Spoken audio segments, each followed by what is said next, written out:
So you have costochondritis, you've bought the back pod, you started using it, it was effective to start off with, but eventually over time, it's become less and less effective. This is because it is a passive mobilization drill. Passive meaning there's no active stimulus or strength that the ligaments around these joints we're trying to mobilize can adapt to and get stronger in the ranges that we want so that we can stop falling back into the same hole and needing to mobilize very frequently. With the back pod, we are literally laying on it passively and breathing. On top of that, because you're not gradually strengthening the root issue, the ligaments on the anterior side of the inner spine, you're continuing to get weaker and the problem's getting worse and the back pods are becoming less effective. Because if you don't use it properly, you lose it. I'm really not trying to bash the back pod. I'm super grateful that Steve August explained the bucket concept. Now, the bucket concept is a great analogy and representation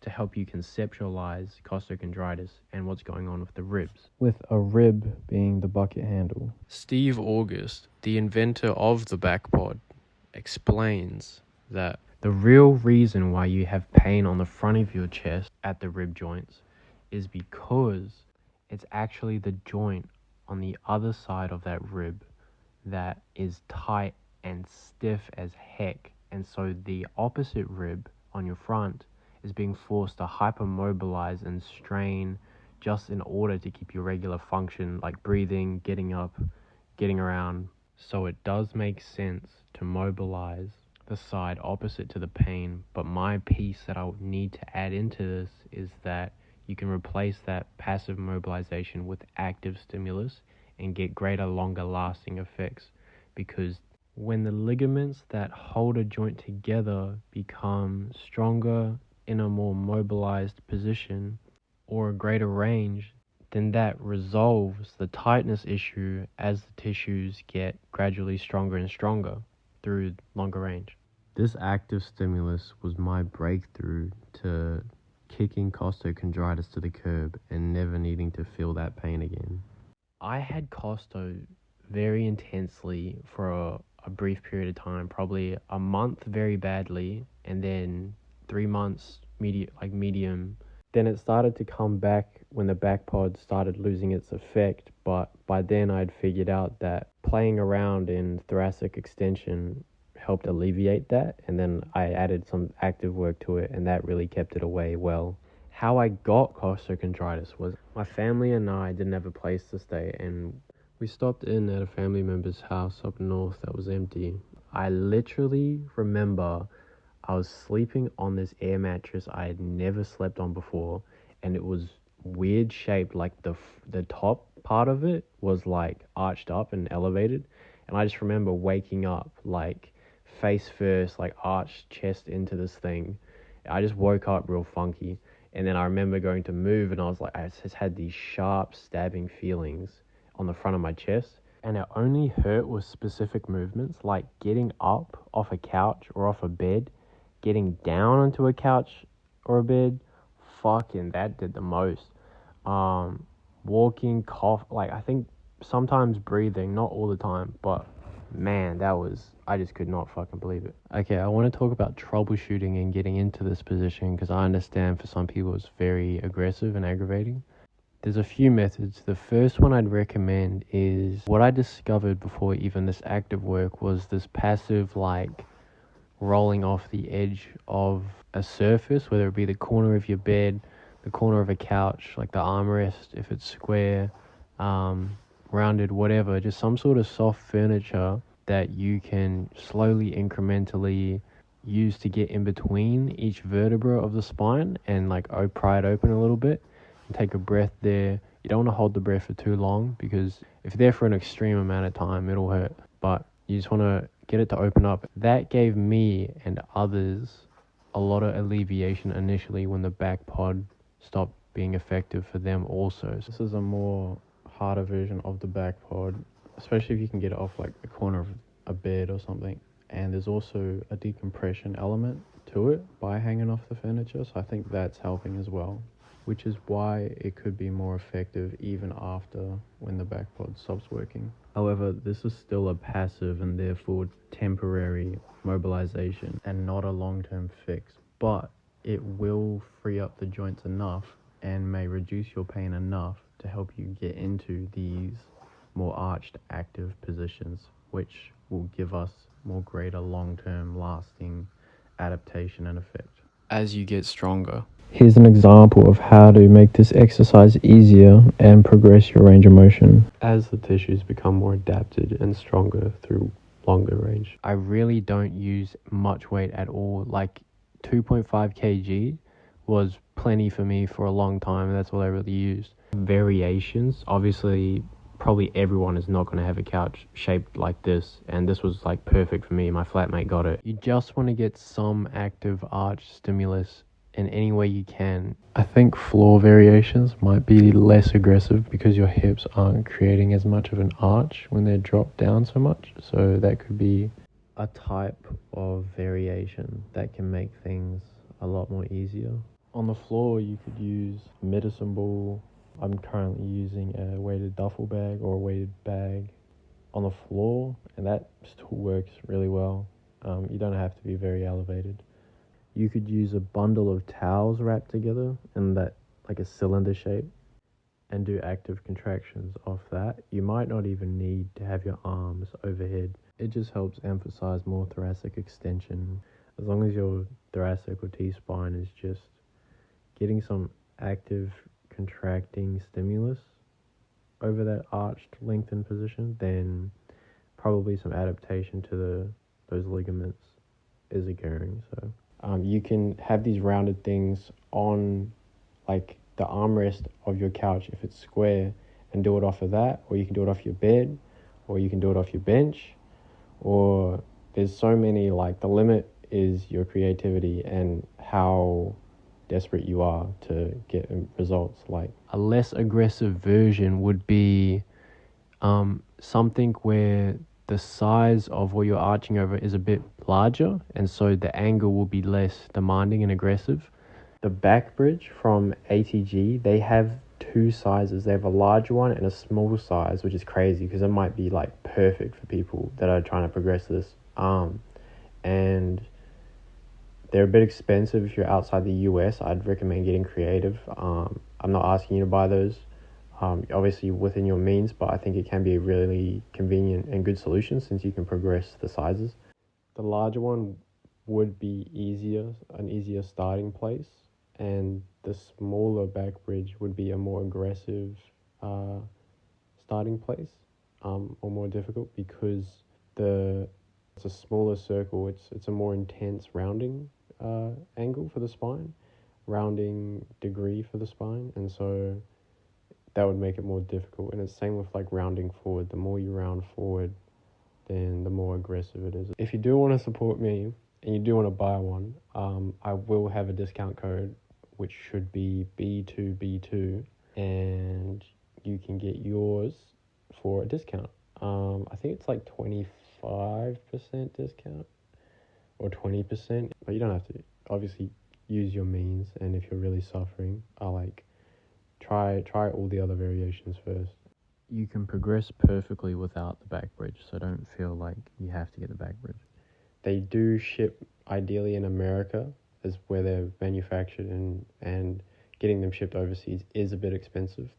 Final, another variation would be a wall pullover. It's just the same thing. You're just doing it over a wall. You could give that a try, see how well that works for you.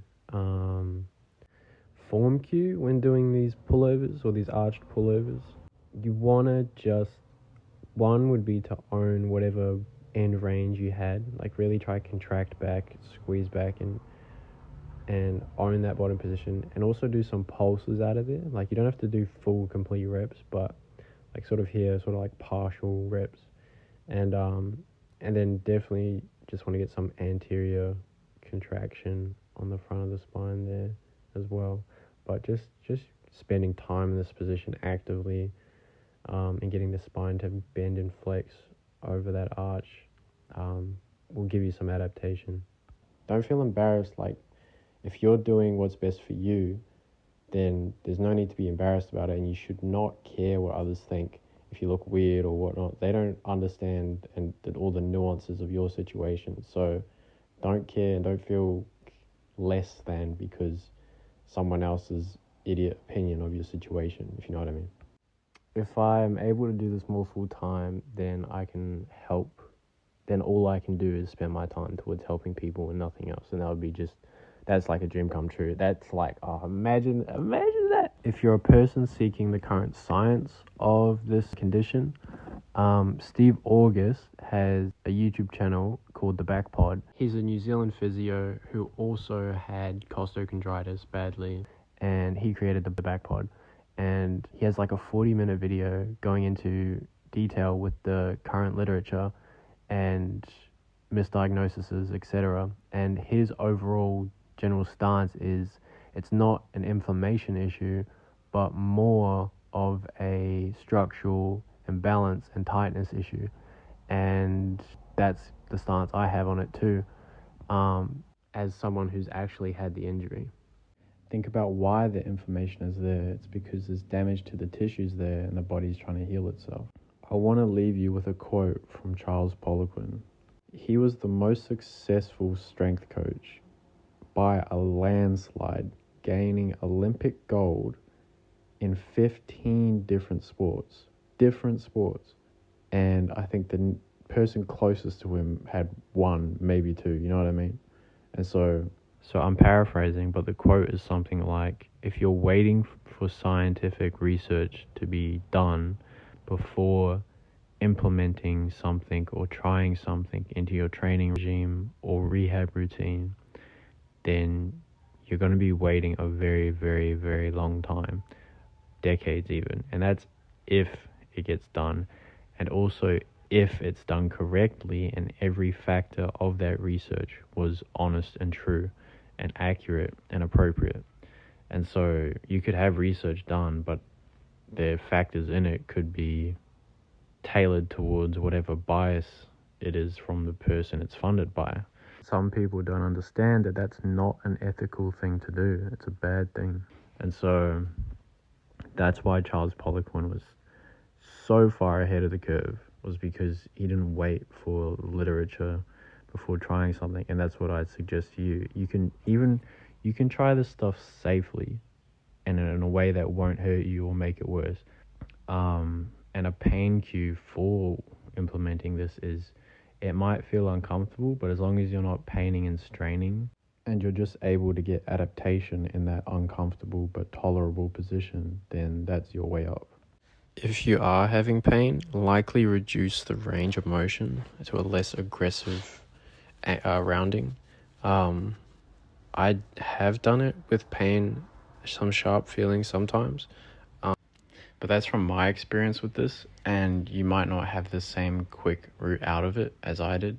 And I've experienced doing it in some pain and it being fine after, but you might not be that person. So please go incrementally and exhaust that. Don't rush to get out of pain too quick, because you'll do too much and likely make it worse. Start small, and then once that's received well, then you can either stay there and keep doing that or increase the intensity of the activation with angle. And staying at the same increment for 3 sessions is a very safe bet. I think if you're having pain on the backside with costo, like just aside from the spine, sort of outwards a bit, I think you may benefit from pairing this with back extension progression, just as a way to hit the anterior side of the spine and the posterior side of the spine to make sure the ligaments each way are strengthening through length and getting more mobile and less tight and stronger. But I'd probably do a video on that in the future too. Like, you'd probably benefit from bringing like a banded pull apart pump to that posterior side of the spine. And perhaps the same with costo, perhaps you could bring a trap 3 raised pump to that sort of thoracic region, and the blood will help relax the ligaments once the pump and the blood's in them and make them more compliant to receiving this angle. So that's that's definitely a possibility that could be really helpful. If you want help troubleshooting it and you're struggling to get into this position or to find a variation that works for you, flick me a DM and I'll be happy to help you for free, because I want to understand and figure out how to appropriately get people into the stimulus more, and have it work for more people, and just show and offer what worked for me. So I hope it works for you too. So flick me a message on the gram, and yeah, we can call, or you can send me your form videos and I can just like give you pointers in certain contractions and certain spots and things like this. I might set up a way for you to donate. If I fix an injury of yours, you can donate like whatever you felt like it was worth for you to overcome that. Because a lot of like in the Steve August video, this issue gets misdiagnosed a lot and it's not quite well known yet. So, and also, even if you get it accurately diagnosed, the chances of that they know the back pod and the right rehab and how to fix it is probably zero as well. So I'll set that up in the future. I can't really set that up right now. I have a bunch of other things I have to sort out, but I just see a bunch of people spending a lot trying to get this issue fixed and gone and sorted, when it can just be a simple mechanical structural rebuilding that needs to take place. And yeah, that's what I just hope to bridge the gap and understand. I'm not saying this is the whole picture and this is all you need to know, but I think it's a very large piece that was missing from the solution to this problem. And I think it's the more long-term build. Because as you get better structurally, because as you get better with this exercise and the ligaments and tissues get more integrity and stronger, then you won't really need the back pod, and you can use the back pod to get into this position as well. So I'm not trying to say it's the whole picture, just a very important piece that was missing. If that does work for you, because I know some other people have like autoimmune issues, and so it might be trickier to get it to work for them because they have an underlying thing. But I do believe that if you can bring blood flow to the ligaments and feed them some stimulus and adaptation, that they will adapt, and you could outrun that. So that's my 2 cents. So when I was staying at the place with the stupid ass fucking air mattress, I was also trying to learn how to apply the ATG concepts to the Achilles, and I didn't bathe it in enough blood for the short range. I didn't go to like heavy enough, and there wasn't enough blood. And then when I went into long range, I just like did too many reps and just tore the fuck out of it. Like I just really flared it up. Didn't detach it or anything. And I also, at the same time, like I think a few days before, I had just pulled my right hip, like slightly hip flexor, from just yanking too hard and going crazy in the long range, just really trying to stretch out my hip flexor. And I was just like kind of like yanking and pulsing.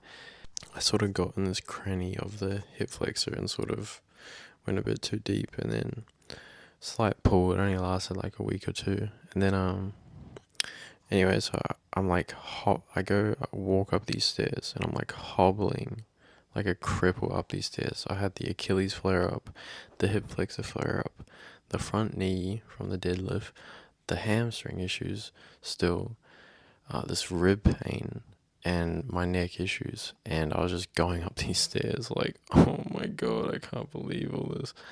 And I just collapse on the bed in this emergency housing, just like I just said out loud, God, please help me.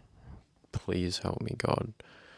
And then after that evening, I think I just searched up front rib pain, and then I would have gone into some Reddit groups and then found the name Costochondritis, or Tights syndrome, TT syndrome, and then did a deep dive on that, and then found the back pod, and then bought the back pod, and then we're at the start of the video. So if you've enjoyed, leave a like. If you made it all the way through, comment, made it to the end. I really appreciate you for keeping out for the real ones for the start of the journey. So it means a lot that you're here, you listened to my story. Thank you, and you keep going.